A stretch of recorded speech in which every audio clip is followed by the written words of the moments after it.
E aí, falando agora, antes da gente ir para a próxima fase, essa parte aqui, disjuntor motor, como é um componente ali mais voltado para motor, as próximas aulas agora, o foco é a gente começar a entrar em comandos elétricos. E aí a gente vai falar sobre carga, sobre proteções, sobre dispositivos eletromecânicos.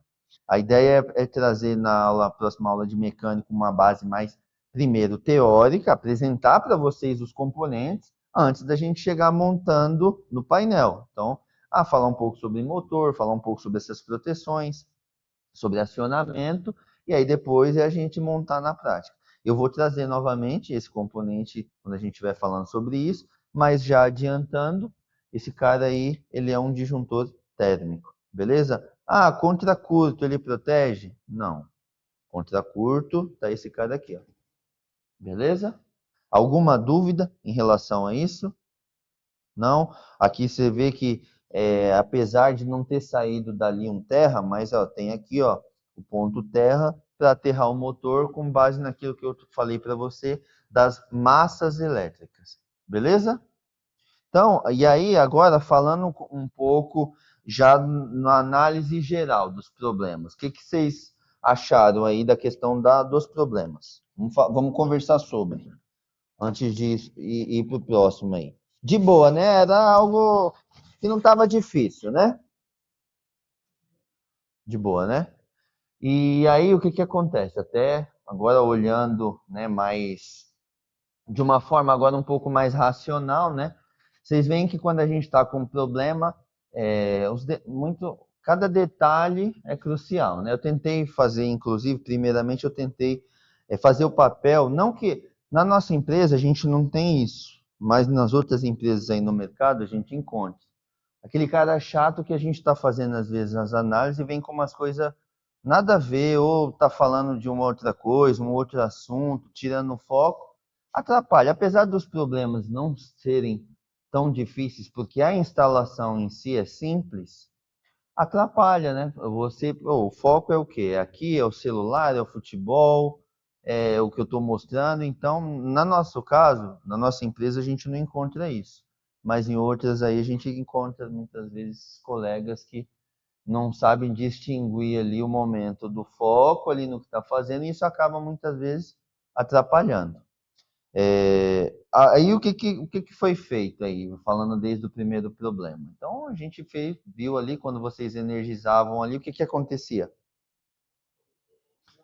O DR desarmava, né? E aí, em função do que vocês entenderam ali? De fuga. Fuga de quê? Fuga de corrente elétrica. E aí vocês entenderam o que estava acontecendo, agora falando numa parte mais técnica, o que estava acontecendo? A corrente estava fuga para onde? Ela estava indo para onde? Para o terra, né? Por que estava indo para o terra? A fase no terra, né? Então eu tinha um cara desse aqui na fase, né? E um cara desse aqui no terra. Vocês já tinham visto um componente desse? Verdinho? Isso aqui é um resistor. É um resistor de potência. Vamos analisar o seguinte: quem estava desarmando? O DR protege contra estouro, fuga, curto. O que é o curto? É justamente pegar uma diferença de potencial.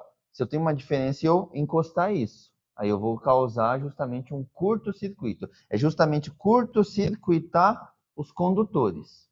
Aí a corrente ela vai tender a ser alta de tal forma que você vai liberar ali uma energia tão grande que isso em forma de calor. Beleza? A fuga não necessariamente eu posso ter fuga sem curto. Aí quando você me fala por que não explodiu, só desarmou o DR, porque eu coloquei esse componente, justamente para fazer essa fuga de uma forma mais segura.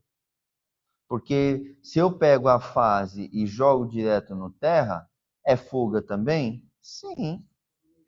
Sim. Em condições normais, não. Não energiza. O terra tem referencial zero. Então, em condições normal, não. Só que o neutro também tem referencial zero. Só que o neutro, ele é funcional. Ele está aterrado lá no transformador. Então, não necessariamente eu ia gerar um curto fase e terra. Mas o que eu quis fazer aqui? Fuga, sim. Mas o que eu quis fazer aqui? Segurança. Eu coloquei uma outra carga. Isso aqui é uma carga. É um resistor. Esse aqui é um resistor de 3K, 3.000 ohms. E ele tem uma potência, ele suporta uma potência de 20 watts.